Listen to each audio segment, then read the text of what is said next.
The reason why I don't typically bother judging people is because in most of the situations, their behavior does all the work I need for me. The way they hold their body in general, the way they speak in general, the way they, well, behave in any way, shape, or form is ultimately nothing else than their self judgment. And they're putting it out every time they are in societal parameters, every time they are in societal, well, in society, let's say.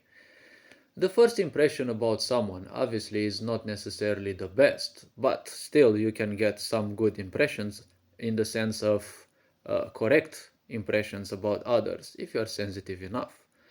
The point is never rush to reach a certain conclusion. You can always present the idea when you're speaking certain things that you may feel about others that it is a feeling that you got right now and that you most likely don't have enough experience with them.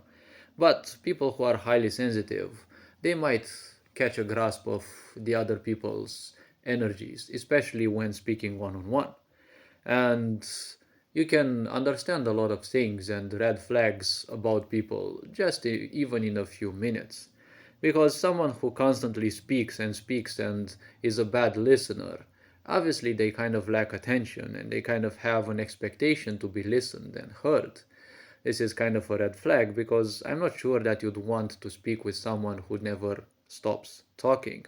If someone is also a good if someone is also a bad speaker, well, I'm not sure what they're looking for in societal environments because communication is kind of the first thing one should learn. Without communication, how can others understand what you'd want? And then there are those people who will constantly brag about things. They can't get themselves understood, but it's always the other people's fault.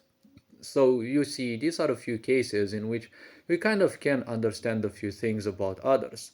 But don't rush to a conclusion, because even in such cases, that person may have had a bad set of days and maybe just acting out of, you know, their behavior, their basic behavior.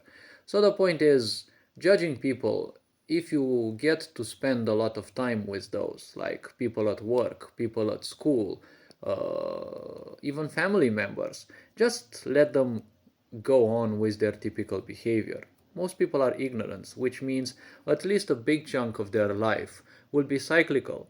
The more they repeat something, the easier in a way is to observe them because once they repeat the same things, obviously they live in a pattern. That is easy in the end to end up judging because you can judge the same thing again and again. All you need to do is see the slight differences in how they pronounce the same words, how they pronounce certain things. When you become better at this, you can feel even some of their actual emotional situations.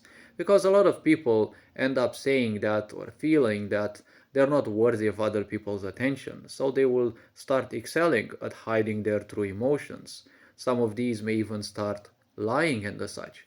So the point is, don't bother with uh, judging people too much. They will always judge themselves by their deeds and by their words. And depending on your own sensitivity and level of awareness and level of grace, also, these things can easily become, or slowly and surely, become accessible to you. Some things you may not grasp about others because, well, some things are hidden about each and every one of us. Discovering further layers of others is typically easily or easier achievable when you end up capable of hosting or housing deeper conversations with people. Once one is capable of this, uh, feeling certain things and understanding certain deeper aspects of other people becomes much easier, and therefore you can easily know someone much better than just their shallow surface. This being said, hopefully this video raised a bit of awareness. You are appreciated. Take care, enjoy life, and this being said, Ferencan Board signing out.